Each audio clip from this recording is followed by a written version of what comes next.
Hi, it's Heather. I'm a certified arborist in Bloomington, Indiana, and today I thought we'd take a brief moment to talk about disease and vectors. So where I'm at in Indiana, we've been flirting with a bit of drought, and today we actually had a nice little amount of rain, and so everything's kind of perked up a little bit, which is awesome. The one thing about this kind of weather is it is not great for pruning. Oh, hi, kitty.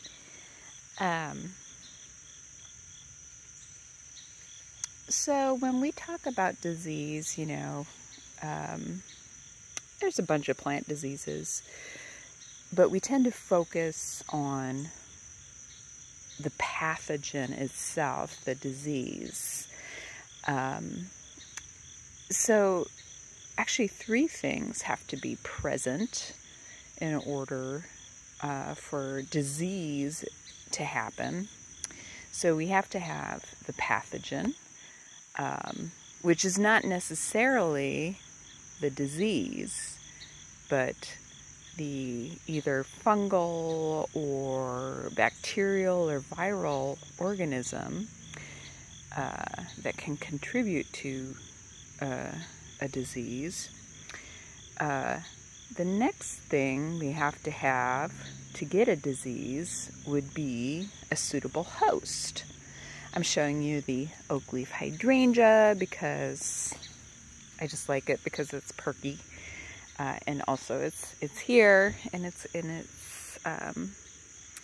wet.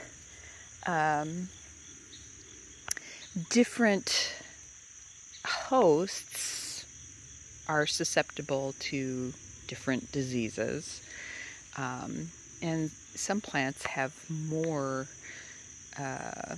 resistance to disease than others. So we have the pathogen, we have the host, and we need a third thing, which would be a vector. A vector is something, it could be an insect, it could be wind, it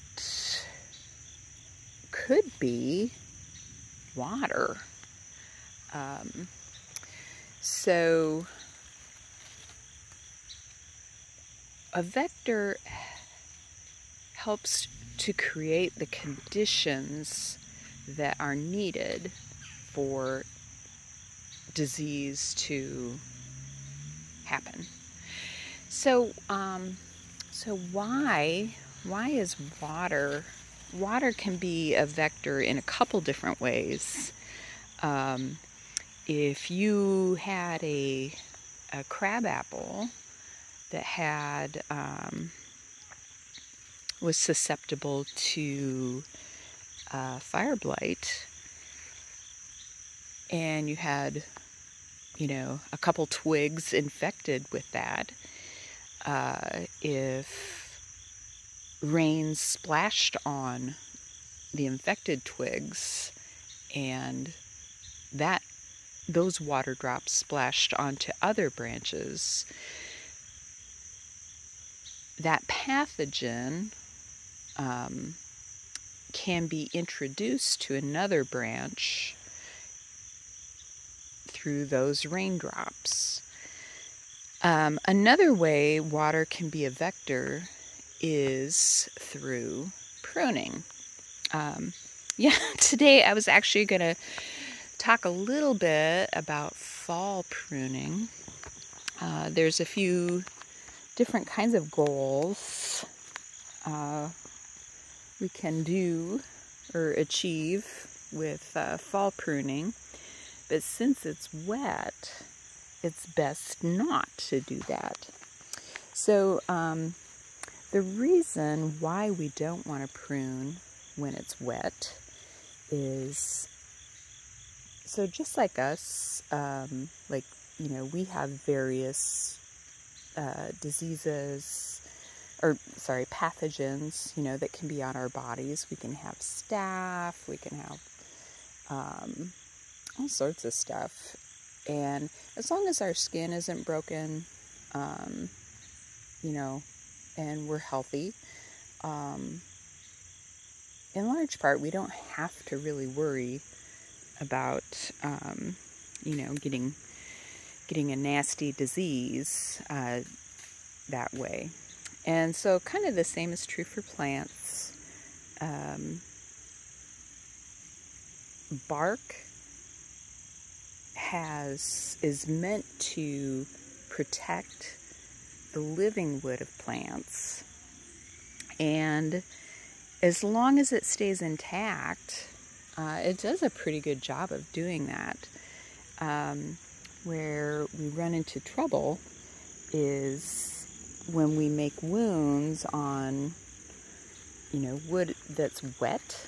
Like this is still pretty damp. Like I definitely wouldn't prune this. But when water is sitting on, you know, a branch, and if we were to prune that, we can carry that water, which may contain a little bit of pathogen, right into the vascular system.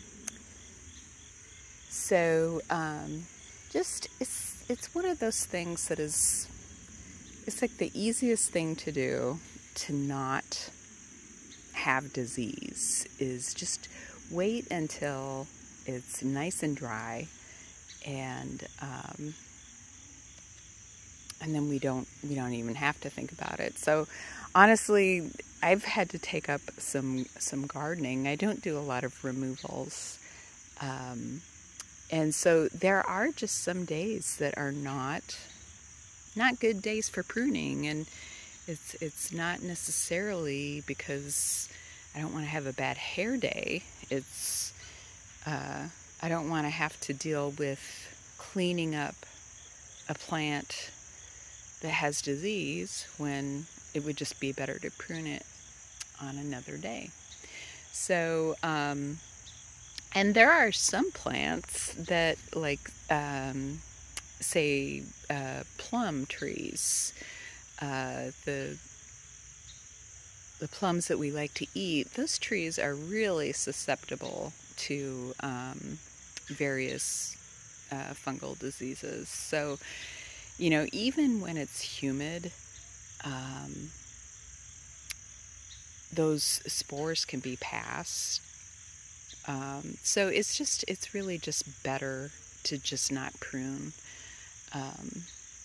You know,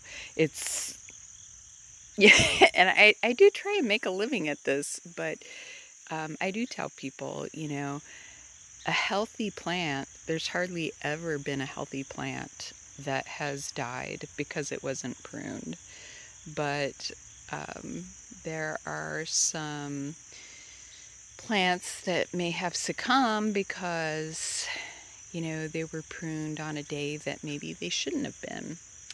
So anyway, just, you know, when we're thinking about doing some pruning, you know, we want to make sure that we have a good dry day for it.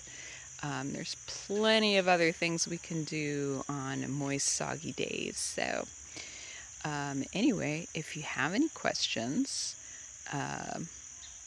like and comment down below, and let's keep the plants in our urban forest healthy and happy. Thanks, and have a great day.